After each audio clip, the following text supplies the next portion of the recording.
আর মাত্র কয়েকটা দিন তারপরে চলে আসবে পবিত্র ঈদ। এই খুশির দিনে আমাদের মিষ্টি মুখ ছাড়া উপায় আছে? আমরা সবাই তখন মিষ্টি মুখ করার জন্য কত রকমের ডেজার্ট তৈরি করি, কিন্তু একের ভিতরে যদি সবকিছু স্বাদ পাওয়া যায় তাহলে কেমন হয়?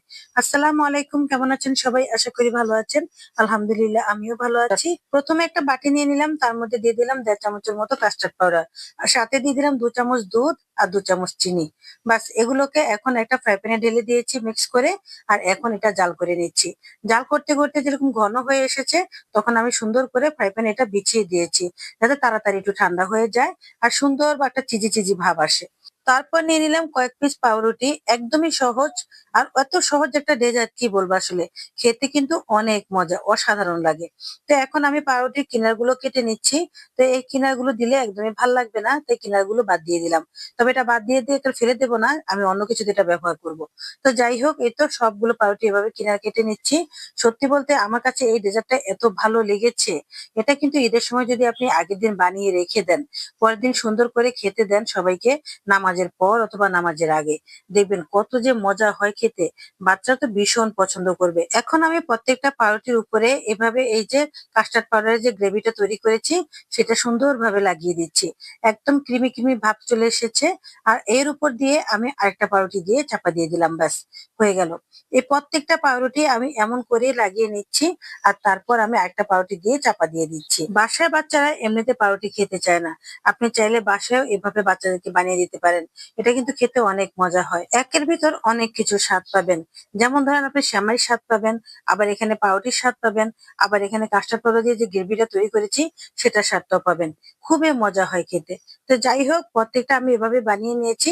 আর এখন আমি এখানে নিয়ে নিয়েছি কিছুটা স্টিক সেমাই। এখন সেমাইগুলোকে আমি হাত দিয়ে ভেঙে গুঁড়ো গুঁড়ো করে নিয়েছি। এদিকে আবার একটা বাটিতে আমি 2 চামচ কর্নফ্লাওয়ার নিয়েছি, তার মধ্যে একটু পানি দিয়ে ভালো করে গুলিয়ে নিয়েছি।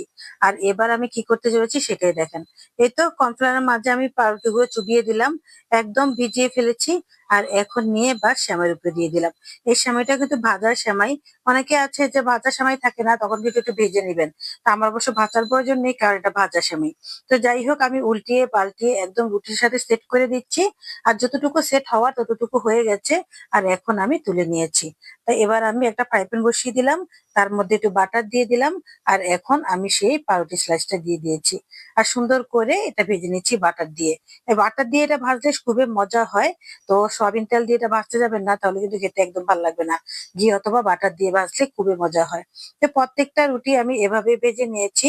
আর ভেজে তারপর আমি এক সাইডে তুলে নিয়েছি। আর যখন লাল লাল হয়ে যাবে তখনই তুলে ফেলবেন। চুলার আঁচটা একটু কমিয়ে রাখবেন, তাহলে এটা সুন্দর একটা কালার আসবে, মিষ্টি কালার। তো যাই হোক, এখন এই তো ভেজে নিয়েছি। এবার আমি একটা চিনি শিরা তৈরি করব। এখানে আমি কিছুটা পরিমাণ মতো চিনি দিয়ে দিলাম, তারপর দিয়ে দিলাম পানি।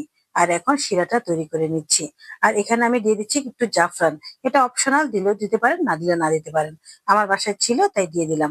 তো যাই হোক, এখন ভালো করে নেড়ে চেড়ে আমি একটা শিরা তৈরি করে নিয়েছি। আর এখন এই শিরাটা আমি পাউরুটির উপর দিয়ে সুন্দর করে ঢেলে দিচ্ছি। আর এখন তৈরি হয়ে গেল ডেজার্ট। দেখেন কত সুন্দর হয়েছে। আর এই শিরাটা দিয়ে খেতে এত ভালো লেগেছে, কি বলবো আসলে। এবার আমি ডেকোরেশনের জন্য উপর থেকে কিছুটা বাদাম ছড়িয়ে দিয়েছি। বাদামগুলোকে আমি একদমই গুঁড়ো গুঁড়ো করে নিয়েছি। আর এখন এগুলো দেওয়াতে দেখেন কত ভালো লাগছে। বিশ্বাস করবেন না, এটা এত মজা হয় খেতে। ঈদের সময় এটা কিন্তু বানিয়ে রেখে দিতে পারেন। আর পরে বাচ্চারা নামাজ পড়ে আসলে তখন কিন্তু দিতে পারেন। খেতে কিন্তু অসাধারণ হবে। সবাই খুশি হয়ে যাবে এই ডেজার্টটা পেলে। ভিতরটা একদমই ক্রিমে ভরপুর, আর উপরটা সেমাই দিয়ে আবৃত। এতে খেতে কিন্তু অনেক ভালো লেগেছে। প্রথমে বলেছিলাম যে একের ভিতরে যদি সব পাওয়া যায় তাহলে কেমন হয়।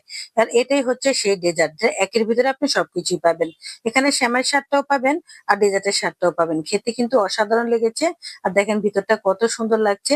আর এটা দেখেন, এটা কিভাবে, এটা আমি এবার অন্যরকম করে একটু তৈরি করেছি। মানে বাদামটা অন্যরকম ভাবে দিয়েছি। এখন কত নরম তুলতুলে হয়েছে।